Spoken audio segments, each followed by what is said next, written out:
Avis vascular centre మన దేశంలోనే the best varicose vein hospital. నమస్కారం మేడం.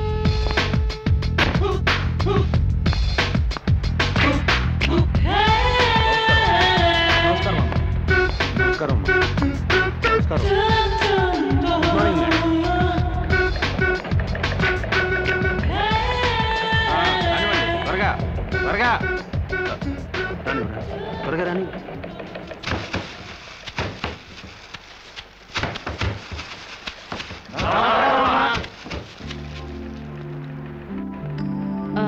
మేనేజర్ మేడం, మన ఫ్యాక్టరీ టర్న్ ఓవర్ ఎంత? 18,90,00,000. వర్కర్స్ కి ఇచ్చే సాలరీస్ ఎంత? 3 కోట్లు మేడం. వర్కర్స్ ఎంత మంది ఉన్నారు? 1200 మంది. Oh, too many workers spoil the factory's profit. Automatic machines లేవా? లేవు మేడం. Too bad. నమస్కారం. ఈ ఫ్యాక్టరీ మొత్తం మెకానైజేషన్ చేసి పారేస్తాను. సగానికి సగం లేబర్ తగ్గుతారు, ఉత్పత్తి పెరుగుతుంది. అంత పని చేయబోకండమ్మా. ఫ్యాక్టరీ పెట్టినప్పటి నుంచి మీ నాన్నగారితో మీ అన్నగారులతో కలిసి ఉంటూ లాభ నష్టాల్లో కష్ట సుఖాల్లో పాలు పంచుకుంటున్నావమ్మా. అంటే మీరుంటేనే మాకు లాభం, లేకపోతే లేదా? అంత సత్తా ఉంటే నష్టాల్లో ఉన్న ఫ్యాక్టరీలో జాయిన్ అయ్యి లాభాలు తెప్పించండి, వెళ్ళండి. ఫారం నుంచి వచ్చిన మీరు మా బతుకులు ఉద్ధరిస్తారనుకుంటే మా నోటిగాడ ముద్ద లాగేస్తున్నారే. ఒళ్ళు దగ్గర పెట్టుకుని మాట్లాడరా. నీ నోటి దగ్గర ముద్ద లాగేసుకోవడానికి నేను నీలాంటి బెగ్గర్ని కాదు. ఆగండి, అంత పెద్ద మనిషిని కొడతారా? మర్యాదగా క్షమాపణ చెప్పండి. క్షమాపణ చెప్పకపోతే ఏం చేస్తావురా? తప్పు చేసినప్పుడు క్షమాపణ చెప్పి తీరాలి, అంతే. ఓహో, ఓనర్ని క్షమాపణ అడగడానికి ఎంత ధైర్యరా మీకు? మీ మొత్తాన్ని ఊసి చేస్తాను, జాగ్రత్త. వర్కర్స్ పై దౌర్జన్యం, వర్కర్స్ పై దౌర్జన్యం, వర్కర్స్ పై దౌర్జన్యం, వర్కర్స్ పై దౌర్జన్యం. శిరీష, శిరీష, రంగా పాండులకు ఏ మాట ప్లీజ్, నా మాట వినండి. మూర్తి గారు, ఈ క్షణం నుంచే సమ్మె ప్రారంభిస్తున్నాం. శిరీష, శిరీష, అన్నగారులకు ఫోన్ చేసి అక్కర్లేదు, శిరీష, వీళ్ళ సంగతి నేను చూసుకుంటాను. కార్మికుల ఐక్యత, కార్మికుల ఐక్యత.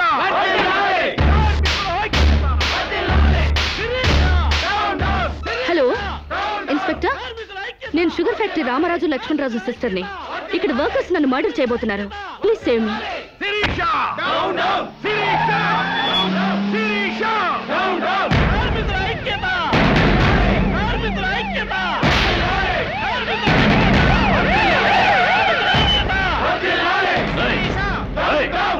అందరూ స్వాగతం చెప్పండి. అవ్వండి, మీకు చెప్పింది.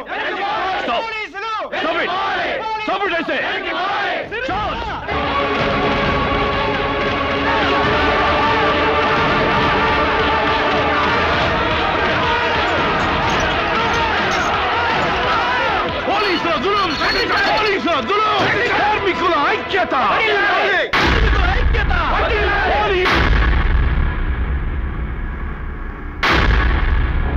నేను మొదటి నుంచి చెప్తూనే ఉన్నాను యూనియన్ పెడదామని. ఒక్కడు నా మాట వింటేగా. ఇప్పుడేమైంది? రామరాజు గారి బర్త్డేకి బూరెలు పెట్టారని, వాళ్ళ అయ్యే తద్దినానికి గారెలు పెట్టారని సంకర పట్టుకున్నారు నా కోడకల్లారా. అరే, పండక్కి బోనస్ పెంచమని ఒక్కడు అడిగారా? ముందు మన మీద పెట్టిన మర్డర్ కేసు గురించి ఆలోచించానా? ఏంట్రా దాన్ని గురించి ఆలోచించేది? అది మా నాన్న మీద అన్యాయంగా కేసు పెట్టింది. న్యాయంగా దాన్ని వేసేస్తే ఈ కేసు బూసే లేకుండా పోద్ది.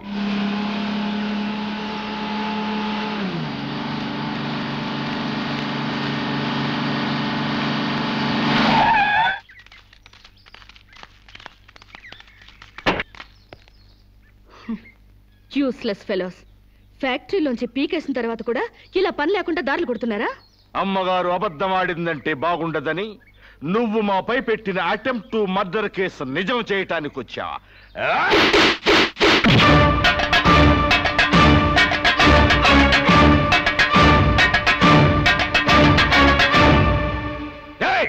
ఎవరా నువ్వు? మన్నవ సాంబశివరావు. పండించేది వరి, పుట్టింది ఈస్ట్ గోదావరి.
ఒక్కడివే ఇంతమందిని కొట్టావా?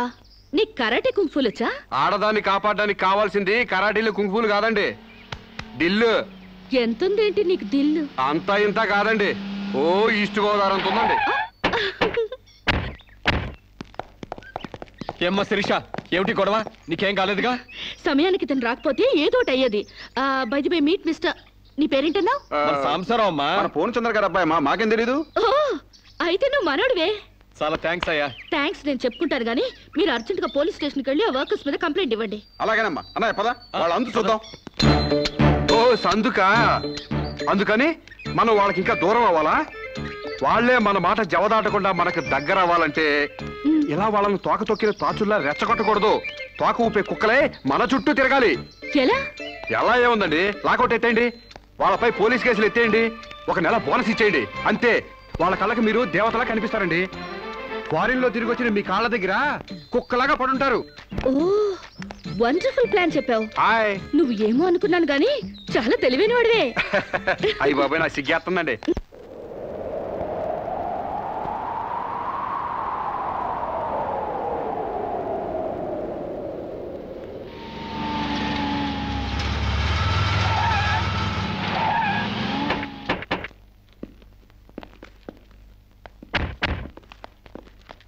డియర్ ఫ్రెండ్స్, అమ్మాయి గారు లాకౌట్ ఎత్తేశారు. మీకు 2 నెలల బోనస్ ప్రకటించారు. మీ మీద ఉన్న పోలీస్ కేసు కూడా ఇచ్చేసాం.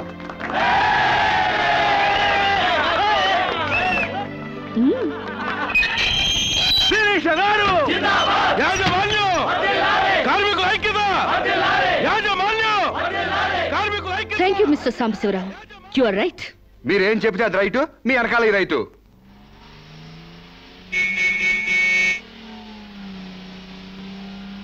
ఏం చదువుకున్నావు? ఏం చదువుకోలేదండి. ఏబిసిడి అలు కూడా రావా? థమ్సప్ తప్పితే ఏది రాదండి. థమ్సప్? అదేంటి? అదేనండి, ఏలుముద్ర. ఇంత తెలివైన వాడివి చదువు కూడా రాదంటే నమ్మబుద్ధి కావడం లేదు. మీరే అంటున్నారుగా తెలివితేటలు ఉన్నాయని. ఇక చదువు ఎందుకండి, చదువుకుంటే తెలివితేటలని వేస్ట్ అయిపోతాయండి. చదువుకుంటే తెలివితేటలు వేస్ట్ అయిపోతాయా? Useless fellow. నిజమేనండి బాబు, మనిషికుంది 1/2 కిలో మెదడు, అందులో తెలివితేటలు ఇరికించి చదువుకున్న చదువులు ఇరికితే బుర్ర తట్టుకోలేదండి బాబు, ఈటెక్కి పగిలిపోద్దండి. అందుకు చదువుకోలేదంటావు? హాయ్ సాంబశివరావు, ఏంటది?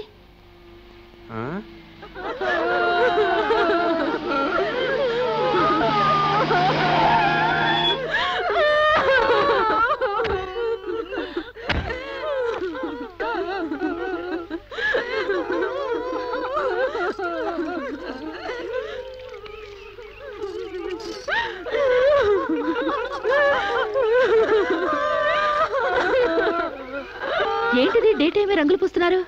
దెయ్యం ఏమైనా పట్టిందా? కాదండి, పాపం ఏదో చేస్తున్నారు. అదేంటి బొట్టు తుడిపేసి గాజులు పగలు కొడుతున్నారు? మొగుడు చచ్చిపోతే అట్టగే చేస్తారండి, లేకపోతే విధవని తెలియదు కదండి పాపం.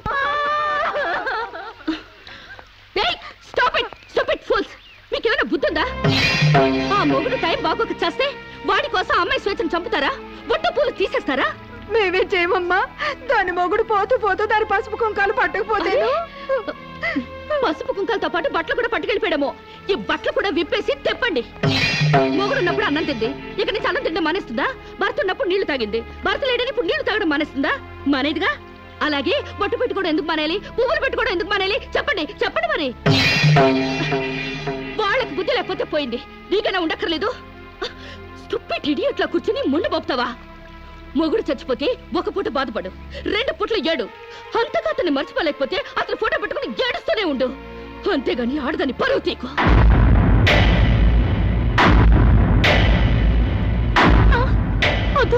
ఆగండి.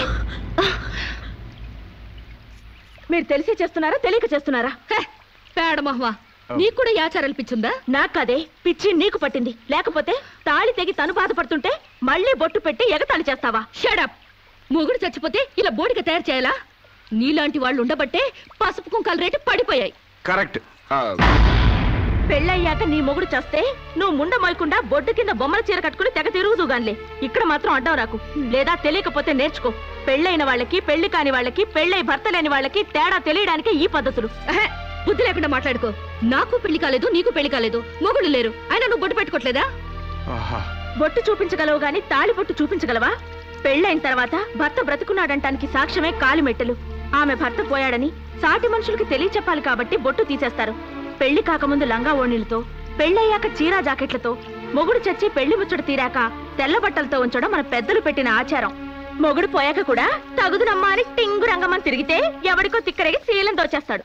దోచైని శీలం పోతే ఏమైంది? మరి తెగించిన దానివి నీకేం తెలిసే శీలం అంటే?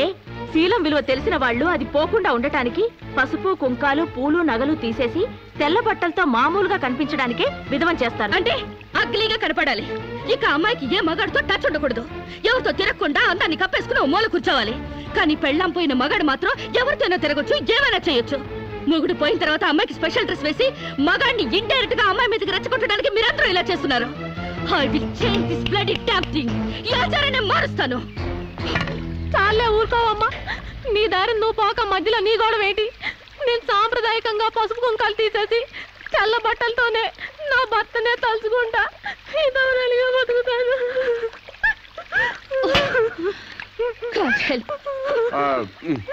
వీళ్ళింతే, వీళ్ళ జీవితాలితే, వీళ్ళు అస్సలు బాగుపడి చావరు. అవునండి, నిజం చెప్తే నిష్ఠురాలు తప్పు. మీరు చెప్పిన దాంట్లో నాకేం తప్పు అనిపించలేదు. మీరు చెప్పిందే రైటు, మీ వెనకాల right. Thank you Samba.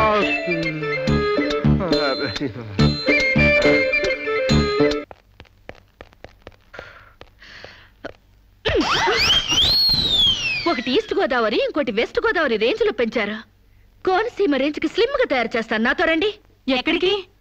Exercise కి. ఎక్సర్సైజులుకా? మీ సైజులు తగ్గాలంటే ఎక్సర్సైజ్ కంపల్సరీ. మేము ఈ వయసులోనా? ఇంకా 30 టచ్ అవ్వలేదు, అప్పుడే సింటెక్స్ ట్యాంకుల్లా తయారయ్యారు. పదండి పదండి. Jump jump jump. 1 2 3 4. నెక్స్ట్ ఇలా చేయండి. చేయండి ఒకటి త్వరగా. బెంచ్ వంగండి. శిరీష, ఎక్సర్సైజ్ క్లాసులు తీసుకుంటున్నావా? ఈ స్టూడెంట్స్ ఎవరబ్బా? ఈ పర్సనాలిటీలు చూస్తుంటే ఈ జిల్లా వాళ్ళకి లేరే. కరెక్ట్, కృష్ణా జిల్లా వాళ్ళు. ఒకసారి ఫేస్ టర్నింగ్ ఇచ్చుకోండి.